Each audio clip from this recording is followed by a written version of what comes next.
하면서 주의 은혜가 임하기를 원합니다. 네. 아무 될까? 주의 축복이 임하기를 원합니다. 네. 네. 네.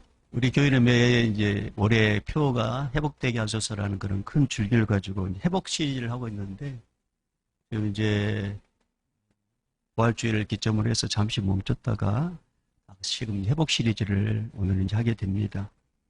지금까지 이제 우리 회복 시리즈 첫 번째 여러분 기억하세요? 믿음을 회복하자. 그 다음에 기도를 회복하자. 사명을 회복하자. 관계를 회복하자. 그다음 우선순위를 회복하자. 영적 야성을 회복하자. 그리고 오늘은 이제 7번째 시간으로 예배를 회복하자라는 그런 말씀을 가지고 주임성 듣도록 하겠습니다. 이게 많이 경직되어 있는 것 같아요. 그렇죠? 그래서 제가 그럴 줄 알고 유머를 준비했습니다. 예, 유머를 준비했어요. 그러니까 그냥 고민하지 마시고 편안하게 듣기 바랍니다. 여러분 이솝우와 개미와 배짱이 여러분 잘 아시죠? 개미와 배짱이. 이 개미와 배짱의 그 패러디가 참 많습니다. 우리가 알고 있는 이 개미와 배짱이 한여름에 겨울을 준비한 개미와 한여름에 놀기만 했던 이 배짱이가 겨울이 되자 먹을 것이 없어 개미 집에 배짱이가 찾아와 도움을 받았다라는 게 이제 개미의 배짱이 아니겠습니까? 근데 여기 이제 패러디가 참 많습니다. 후속편으로 여전히 이제 어느 날 무더위 속에 개미는 열심히 일하고 배짱이는 노래를 부릅니다. 그리고 겨울이 다가왔습니다.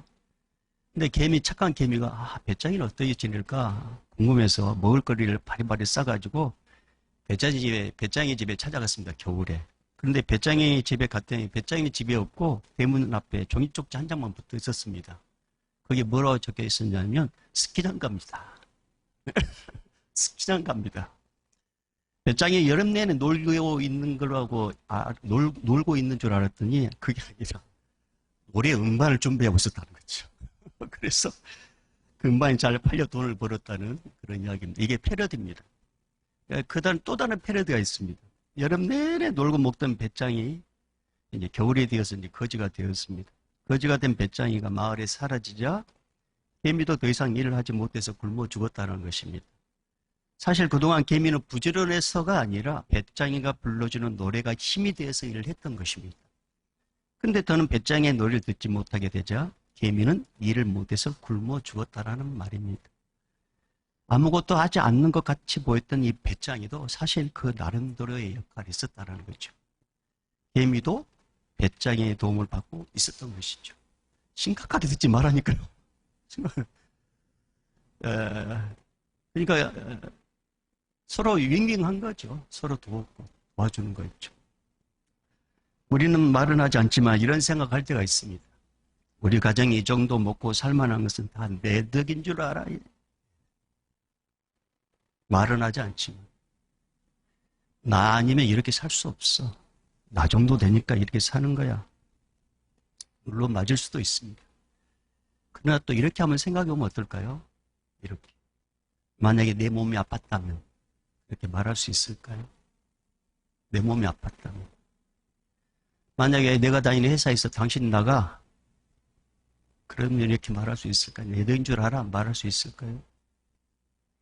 만약에 가족 중에 누가 아팠다. 가족 중에 누가 아팠다. 그렇게 말할 수 있을까요? 사업을 하신 분들 중에 만약에 고객이 찾지 않았더라면 그 사업 잘 될 수 있을까요? 과연 그런 말이 여러분 입에서 나올 수 있냔 말입니다. 쉽지 않습니다. 누군가의 도움이 있었기 때문에 지금 우리가 이 현장에 있는 것입니다. 그런데 그 중에 가장 큰 도움의 손길이 누군지 여러분 아세요? 잠언에 보면 이런 말씀이 있습니다. 사람이 마음으로 자기의 길을 계획한다 할지라도 그의 걸음을 인도하시는 이는 여호와이시니라. 무슨 말이에요?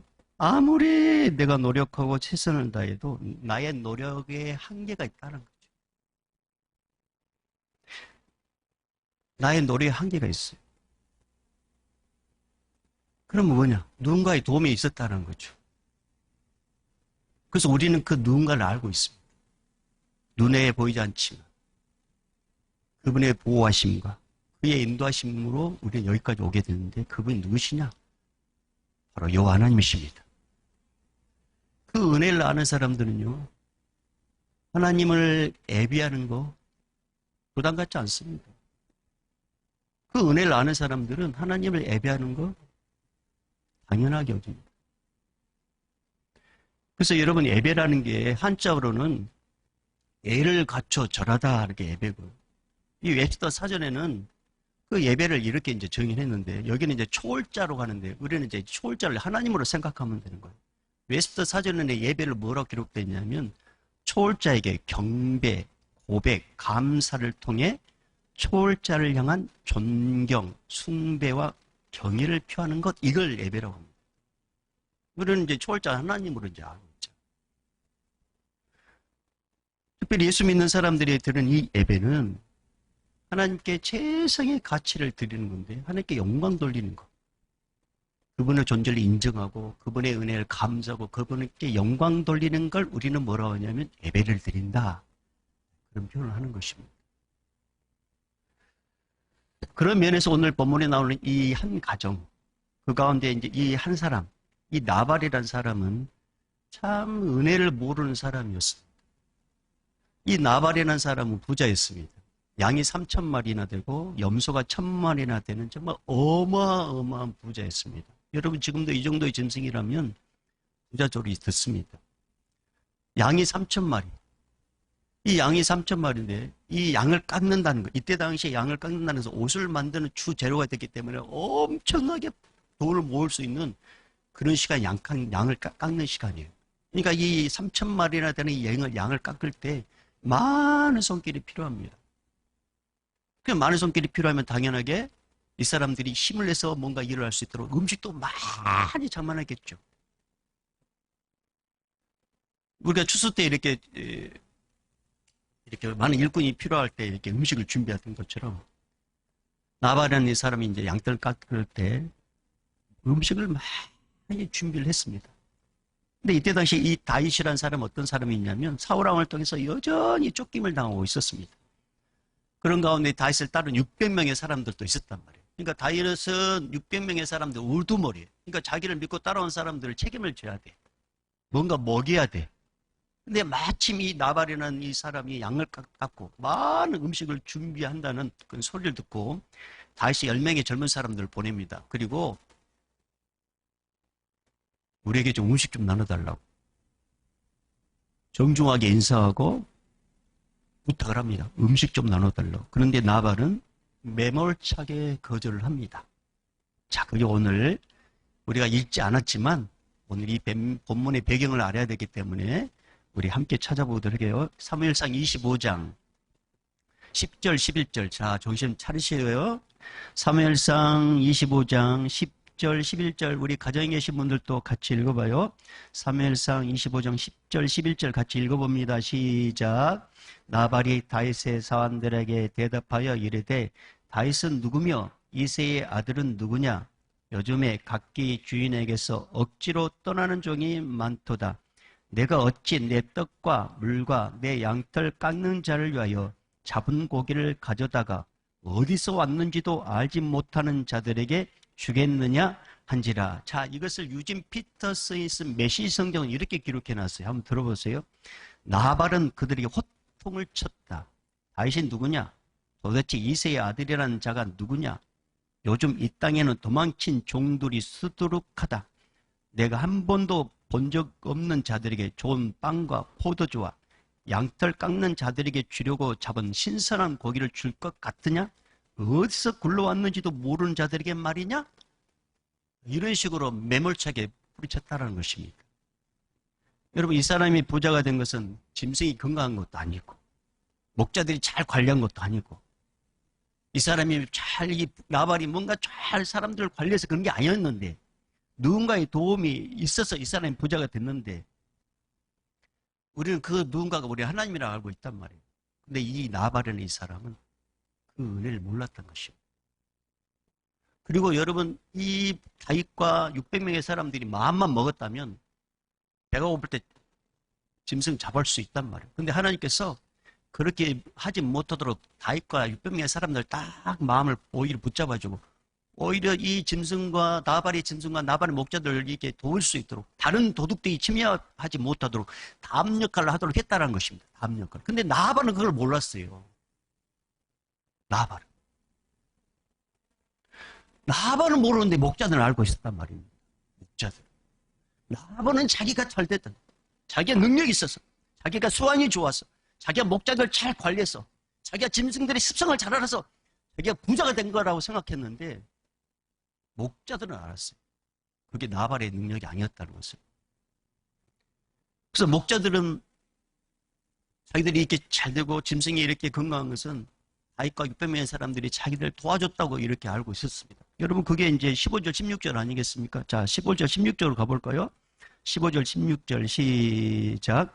우리가 들에 있어 그들과 상종할 동안에 그 사람들이 우리를 매우 선다였으므로 우리가 다치거나 잃은 것이 없었으니 우리가 양을 지키는 동안에 그들이 우리와 함께 있어 밤낮 우리에게 담이 되었음이라. 아멘. 여기서 그들은 누구예요? 다윗과 600명의 사람들이었단 말이에요. 근데 정작 나발은 몰랐습니다. 자기 수완이 좋아서 자기가 잘 관리해서 부자가 됐다고 생각했다는 것입니다. 그러니까 다시 양떼 깎는 날 사람 보내가지고 좀 음식 좀 나눠주세요. 없을 때 온 게 아니잖아요.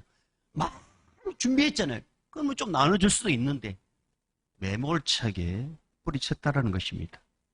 은혜를 모르는 미숙한 사람의 특징인 것이죠. 신약 성경에 보면 사도 바울이라는 사람이 나옵니다. 이 사람 원래 예수 믿는 사람 생각만 하면 또 막 치를 떠는 사람이 있습니다. 이를 갈 정도. 왜냐하면 예수 믿는 사람들은 율법을 무너뜨리는 그런 집단이라고 생각했기 때문에 사도 바울은 율법을 지키기 위해서 예수 믿는 사람들 잡아 죽이는 일에 앞장서는 사람이었습니다. 특별히 교회를 진멸하려고 했었고 예수 잡으러 다니는 것을 하나님이 기뻐하는 예수 믿는 사람들 잡으러 다니는 것을 하나님께서 기뻐하는 일이라고 생각하고 열심을 내서 예수 믿는 사람을 잡으러 다녔단 말이에요. 그런 그가 담메색에 예수 믿고 있다는 사람들, 예수 믿는 사람들이 담메색에 있다는 말을 듣고 그들을 잡으러 갑니다. 그러다가 그 길에서 부활의 주님을 만나고 부활의 주님을 만나지 이 사람 인생이 달라집니다. 예수님을 잡으러 다녔던 이 사람이 예수님을 전하는 자가 돼요. 참 희한하죠. 사랑하는 여러분, 여러분이 예수님을 만나면 인생 바꿔집니다.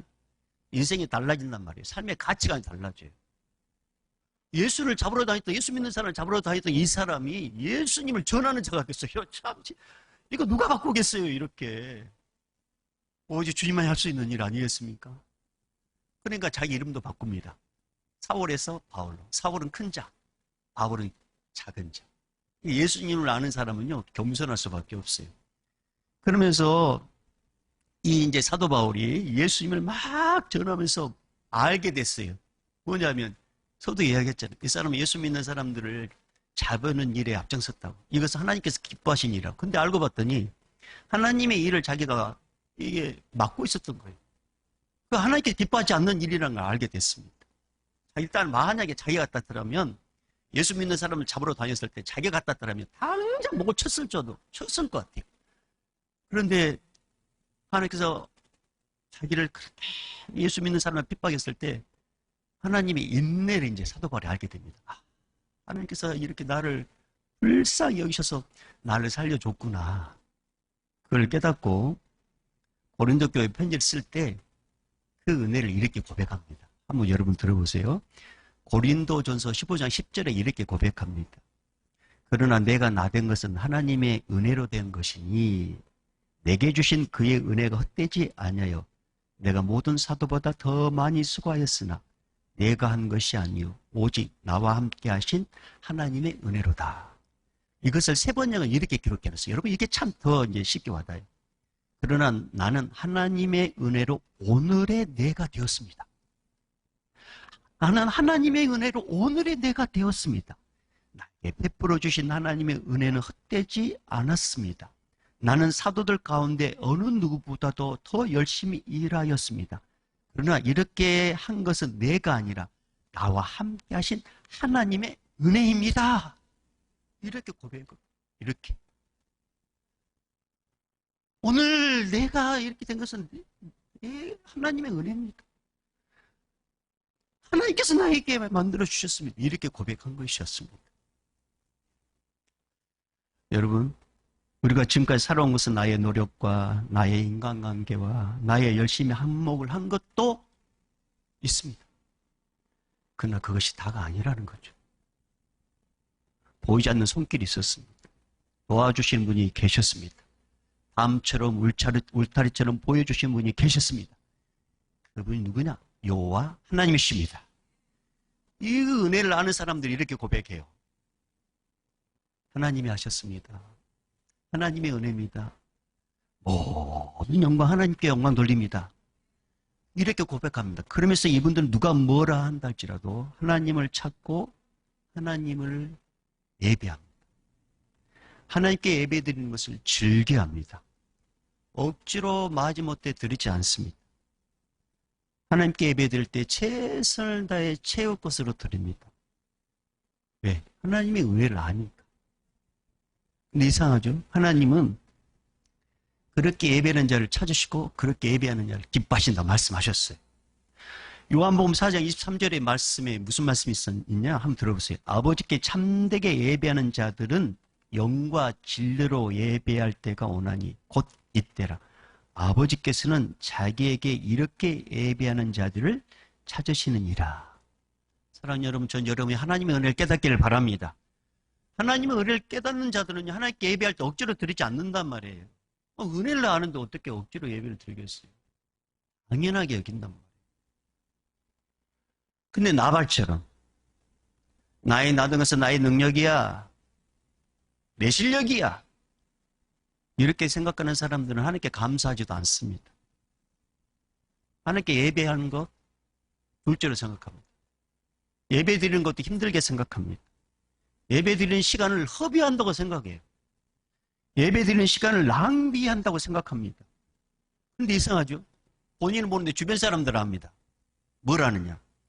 저분이, 저 가정이, 저분이 다는 직장이, 저분의 사업체가 잘 되는 것은 하나님의 은혜인데, 저렇게 살면 안 되는데, 저런 식으로 하면 안 되는데, 정작 당신은 모르고 주변 사람이 안단 말이에요. 그러면서 걱정하는 마음으로 툭 이렇게 이야기합니다. 집사님, 성도님, 믿음생활 다시 회복해야죠. 예배 회복해야죠. 기도해야죠. 하나님께서 그 사람들이 말씀하시는데 정작 당사자는 그걸 받아들이지 않습니다. 한쪽은 듣고 흘러버립니다. 귀담아 듣지도 않습니다. 마음에 담아주지도 않습니다. 근데 여러분, 이게 불행의 시작이라는 것을 그분은 모른단 말이에요. 그러나 여러분, 저는 우리 교회 성도님들의 하나님의 은혜를 깨닫기를 바랍니다. 그래서 이 하나님의 은혜를 깨닫는 사람은 이 예배드리기 쉽지 않은 이 코로나 시대에도 어떻게 하면 하나님께 최선을 다해서 최고의 것을 드릴까? 어떻게 하면 내 삶의 자리에서 하나님께 예배드릴까? 어떻게 하면 내 삶의 자리에서 하나님을 기쁘시게 할까? 그런 일에 고민한단 말입니다. 그래서 로마서 12장 1절 말씀에 이런 말씀이 있어요. 그러므로 형제들아, 내가 하나님의 모든 자비하심으로 너희를 권하노니 너희 몸을 하나님이 기뻐하시는 거룩한 산 제물로 드리라. 이는 너희가 드릴 영적 예배니라. 여러분, 우리 하나님께 이 시간에 이렇게 예배드리는 것도 참 기뻐하시지만 여러분의 삶의 자리에서 하나님을 의식하는 것, 하나님께서 이렇게 어떻게 살길 바라는 것, 그것을 알고 그렇게 반응하는 것, 그걸 우리 하나님 또 기뻐하신단 말이에요. 그래서 우리의 예배는 여기서 드리는 예배뿐만 아니라 삶의 자리에서 드리는 그 삶도 예배란 말입니다. 예배. 그러나 나발은 그걸 몰랐습니다. 자기의 수완이 좋아. 그래서 거절한 거예요. 나발의 거절로 다윗의 부하들은 빈손으로 다윗을 찾아갑니다. 나발의 말을 듣고 다윗은 화가 났습니다. 정중히 부탁했는데, 충분히 설명했는데, 호의를 베풀고 이렇게 도와줬다고 했는데 호의도 무시하고 감사할 줄 모르는 이 나발을 가만두면 안 되겠다 생각하고 다윗은 칼을 빼고 400명의 사람들과 함께 죽이려고 이제 출발합니다. 다윗이 나발을 향해 죽이러 출발하는 그 시간에 나발의 아내인 아비가일은 한 종을 통해서 이 사실을 알게 됩니다. 다윗이 사람 보내가지고 뭔 음식 좀 나눠달라고 했는데 당신 남편이 매몰차게 뿌리쳤다. 가게 했다고. 아비가이는 그 말을 듣자마자 이거 큰일 났구나 생각하고 남편 나발에게 말하지 않고 급하게 음식을 만들어서 다윗이 올만한 길을 향해 급히 길을 났습니다. 얼마 후에 다윗과 400명의 사람들 딱 만나게 되는데 아비가일이 다윗을 딱 만나자마자 어떻게 행동하느냐? 자, 23절, 24절입니다. 23절, 24절. 사무엘상 25장 23절, 24절 시작. 아비가일이 다윗을 보고 급히 나귀에서 내려 다윗 앞에 엎드려 그의 얼굴을 땅에 대니라. 그가 다윗의 발에 엎드려 이르되 내 주여 원하건대 이 제약을 나 곧 내게로 돌리시고 여종에게 주의 귀에 말하게 하시고 이 여종의 말을 들으소서. 아비가일은 남편의 잘못을 자기 잘못이라고 고백을 합니다. 남편이 잘못해. 아비가일이 나발이 잘못했잖아요. 근데 아비가일은 자기가 잘못했다. 내가 내 죄를 잘못해서 그런 것이라 용서를 구합니다.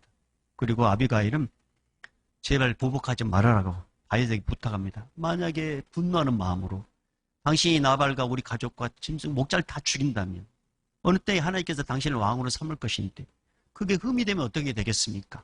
그러니 제발 용서해 주시고 죽이지 말아라고 이렇게 부탁을 합니다. 아비가일의 그 간절한 마음과 진실된 그 말을 듣고 다윗은 분노를 다 가라앉습니다. 분노가 눈녹듯이 다 다윗이 가라앉고 나서 다윗이 아비가일을 향해 이렇게 말을 합니다. 자, 오늘 본문의 말씀 32절, 33절 읽어봅니다. 시작. 다윗이 아비가일에게 이르되 오늘 너를 보내어 나를 영접하게 하신 이스라엘의 하나님 여호와를 찬송할지로다. 또 내 지혜를 칭찬할지며 또 내게 복이 있을지로다. 오늘 내가 피를 흘릴 것과 친히 복수하는 것을 내가 막았느니라. 아멘. 지금 아비가일을 급하게 서두르게 만들어서 다윗을 딱 만나게 했던 것을 이 다윗은 뭐라 하냐면 하나님께서 그렇게 하셨다고 합니다. 하나님 오늘 이 예배 현장에 여러분을 부르신 분이 누군지 아세요? 여호와 하나님이십니다. 요한복음 6장 44절에 이런 말씀이 있어요. 나를 보내신 아버지께서 이끌지 않으시면 아무도 내게 올 수 없는 하나님께서 여러분 이끌지 아니하시면 이곳에 올 수 없단 말이에요. 만약에 다윗과 아비가일이 하나님께서 이끌지 않았다면 서로 엇갈렸다면 여러분 생각해보세요. 서로 엇갈렸더라면 아비가일은 이쪽 길로 가고 다윗은 이쪽 길로 서로 엇갈렸다면 400명의 사람들은 지금 부인 나가지고 저 은혜도 모르는 저 영혼들 죽여야 되겠다 그런 마음으로 칼 빼고 지금 가고 있는데 엇갈렸더라면 나발과 목자들과 짐승은 나발과 목자는 죽었을 것이고 짐승은 다른 사람의 손에 갔겠죠. 아비가일은 어떨지 모르죠. 그런데 하나님께서 엇갈리지 않도록 길로 이렇게 만나겠다는 것입니다. 여러분 세상에 살다가 오늘 이 시간에 나와가지고 이렇게 예배 현장에 이끄신 하나님이 예배 현장에 여러분 부르시니 아십니까? 주님을 만나게 하기 위해서 그런 것입니다. 주님 만나게 하기 위해서. 그리고 여러분에게 어떻게 하려고요? 격려하기 위해서 그래요. 여러분 오늘 33절 보면 또 내 지혜를 칭찬한다. 네가 급하게 서두르고 음식 만들고 내게 온 거야. 참 너는 지혜했다. 이렇게 칭찬. 그리고 뭐래요? 내게 복이 있을지어다. 이렇게 또 복을 축복하잖아. 여러분 이 예배 현장에 온 여러분의 우리 주님께서 격려하려고 여러분 이렇게 불러주신 거예요. 뭘 격려하려고? 몇 가지 이렇게 하면 잘 들어보세요. 세상적으로 풍족하지 않지만 그럼에도 불구하고 자족하는 마음을 갖고 사는 여러분을 격려하려고. 자식 앞길만 생각하면 막 하고 기도도 나오지 않는데 그럼에도 불구하고 믿음으로 하나님께 맡기는 그 신앙을 격려하려고. 육체가 병들고 힘들어 피곤하지만 그럼에도 불구하고 예배를 포기하지 않는 여러분을 격려하려고. 부모님께 뭔가 잘해드리고 싶은데 삶의 여유가 없어. 삶의 여유가 없어. 그래서 늘 죄송한 마음 갖고 하나님의 도움을 간구하는 그 영혼을 격려하려고. 삶은 힘들고 어렵지만 그럼에도 불구하고 하나님을 향한 소망을 갖고 믿음으로 사는 성도를 격려하려고 이 현장에 부르신 것입니다. 그리고 복 주기 위해서. 다시 33절 읽어볼까요? 33절 시작. 또 내 지혜를 칭찬할지며 또 내게 복이 있을지로다. 오늘 내가 피를 흘릴 것과 친히 복수하는 것을 내가 막았느니라. 그거 보고 여러분 그 저주를 막게 된다는 것입니다. 여러분 항상 대표성 원리를 가지고 온 여러분들을 위해서. 사랑하는 여러분, 우리 하나님은 예배 가운데 잘하고 있다고 격려하시고 복도 주십니다. 우리 하나님이 예배 가운데 치유도 하시고 천국의 소망도 주십니다. 우리 하나님의 예배 가운데 예언의 말씀도 듣게 하시고 깨닫는 은혜도 주십니다. 우리 하나님 예배 가운데 회개하게 하시고 바른 길로 인도하십니다. 우리 하나님의 예배 가운데 다시 사는 힘도 주시고 길이요 진리요 생명이신 예수님을 만나게 하십니다. 그래서 여러분 예배는 선택이 아니라 필수인 것입니다. 예배는 배우게 하면 안 되는 거예요. 코로나로 인해서 예배 드릴 수 없는 현장 가운데 있다 할지라도 그럼에도 불구하고 하나님의 은혜를 잊지 않고 예배 드리는 그 사람, 여기서든지 가정에서든지 신령한 진정으로 드리는 그 사람, 하나님은 그 사람을 지금도 찾고 계신단 말이에요. 그 사람이 우리가 되길 주님 축복합니다. 그래서 여러분 예배는 절대 포기하면 안 돼요. 그래서 절절포라고 해요. 절절포. 절절포가 무슨 말인지 알아요? 절절포. 예. 절절포가 뭐냐? 절대로 포기하지 말아라. 이게 절절포. 자, 따라 예배는 절절포다. 절대로 포기하지 말아라. 여러분께서 신앙생활의 가장 기본이 뭐냐면 예배입니다. 예배. 이 예배를 드린다는 것은 뭐냐면 하나님이 내 인생의 첫째입니다. 이걸 표현하는 거예요. 근데 하나님이 첫째가 아니고 둘째로 이렇게 생각했던 이 엘리 제사장 가정에 하나님께서 저주를 퍼부은데, 저주를 퍼부을 때, 저주를 내릴 때 하나님께서 그 말씀 가운데 하나님의 본심을 이야기합니다. 뭐라고 했냐? 사무엘상 2장 30절 말씀 보면 하나님께서 엘리 가정에 저주를 하면서 뭐라고 했냐면, 나를 존중히 여기는 자를 내가 존중히 여기고 나를 멸시하는 자를 내가 경멸하리라. 이 말씀이 있어요. 여러분 예배는요 하나님을 존중히 여기는 거예요. 할렐루야. 하나님을 존중히 하는 거예요. 그러나 예배를 멸시하는 것은 하나님을 경멸하는 거예요. 그래서 여러분 우리는 어떤 상황이 있다 할지라도 예배를 절절포하면 안 됩니다 하셨죠? 절대로 포기하지 마십시다. 예, 그래서 그걸 존중히 여기는 거예요. 하나님이 첫째입니다라고 고백하는 게 예배란 말입니다. 자, 다윗은 아비가일의 또한 민첩함을 칭찬합니다. 그리고 이렇게 약속을 합니다. 자, 오늘 마지막 34절, 35절을 가봅니다. 34절, 35절. 시작. 나를 막아 너를 해하지 않게 하신 이스라엘의 하나님 여호와의 살아계심을 두고 맹세하노니 내가 급히 와서 나를 영접하지 아니하였다면 받는 아침에는 과연 나발에게 한 남자도 남겨두지 아니하였으리라 하니라. 다윗이 그가 가져온 것을 그의 손에서 받고 그에게 이르되 내 집으로 평안히 올라가라. 내가 내 말을 듣고 내 청을 허락하노라. 아멘. 여러분 이거 무슨 말이야? 한 종을도에서 당신의 남편 나발이 다윗에 왔을 때 음식 좀 나눠달랬을 때 그들 그냥 매몰차게 뿌리쳤습니다.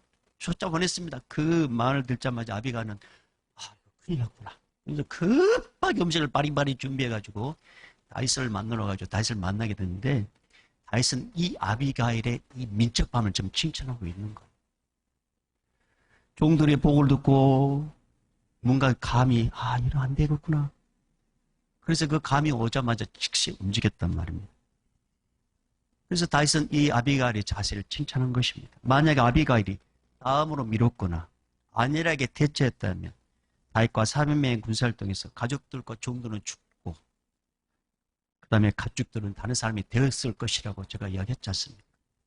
하지만 아비가일이 급히 서두름으로 인해서 모든 것이 해결되는 계기를 만들었습니다. 죽지도 않고 짐승도 보호받고 가족이 살아나게 됩니다.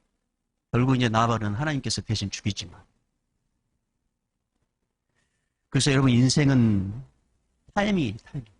인생 어떤 문제를 만났을 때 이 타이밍이 중요하단 말입니다. 살다 보면 내가 해결할 수 없는 문제를 만났을 때 이것은 하나님의 도우심이 필요한 일이구나 이게 생각이 들 때 여러분 고민하지 마시고 예배의 자리에 나오십시오. 그리고 예수님을 찾으십시오. 고민하면 안 된단 말입니다. 이 타이밍이 중요하단 말이에요. 타이밍. 그래서 기회라는 건요, 지나간단 말이에요. 기회라는 거. 그래서 기회를 형상으로 했을 때, 잘 알잖아요. 기회를 형상으로 했을 때 앞에는 머리가 있고 뒤에는 대머리가 있다. 왔을 때 잡아라. 근데 뒤에 지나가면 잡으려 했을 때 대머리이기 때문에 안 잡힌단 말이에요. 기회라는 건 형상을 그렇게 했단 말이에요. 아, 이건 하나님의 도움이 필요한 일이야. 이거 하나님께서만 해결할 수 있어. 이렇게 딱 감이 왔을 때 고민하지 말고 외배자로 와가지고 주님 도와주세요. 이런 영적 민감함, 영적 민철함이 그 영혼이 그 가정을 살리는 것입니다. 저는 여러분이 그런 민감함이 회복되기를 주님 축복합니다. 그래서 여러분, 이 예배 시간은요, 우리의 간구와 하나님의 응답이 공존하는 시간입니다. 그래서 이 예배는 선택이 아니라 필수인 것이에요. 하나님은 오늘도 하나님의 은혜를 알고 하나님의 은혜를 사모하고 모든 것이 하나님의 은혜를 통해서만 가능하다고 고백하는 그 예배자를 오늘 또 찾고 계신다고 말씀하십니다. 사랑하는 여러분, 우리 모두 하나님께서 참는 예배자가 되기를 바라고 우리 모두 예배에 목숨 거는 하나님의 귀한 백성들 되기를 주님으로 축복합니다. 이제는 우리 주 예수 그리스도의 은혜와 하나님 아버지의 무한하신 사랑하심과 성령님의 감화 감동 교통 충만하심이 그래 예배에 목숨을 걸고 예배를 포기하지 말자. 그래 모든 것이 하나님의 은혜지. 그렇게 결단하고 그렇게 살기를 원하는 우리 믿음의 성도의 결단과 앞길과 오늘 또 복음을 증거하기 위해서 최전방에서 일하는 우리 선교사님들과 우리 현장에서 일하는 우리 의료진들과 우리 방역 당국 위에 이 일로 인해서 여러 가지 형편에 있는 믿음의 사람들과 함께 예배하지 못하고 가정에서 예배드리는 우리 믿음의 권속들과 같이 예배드리는 우리 다음 세대들과 청년 세대들 위해 이제부터 영원히 있을지어다. 아멘.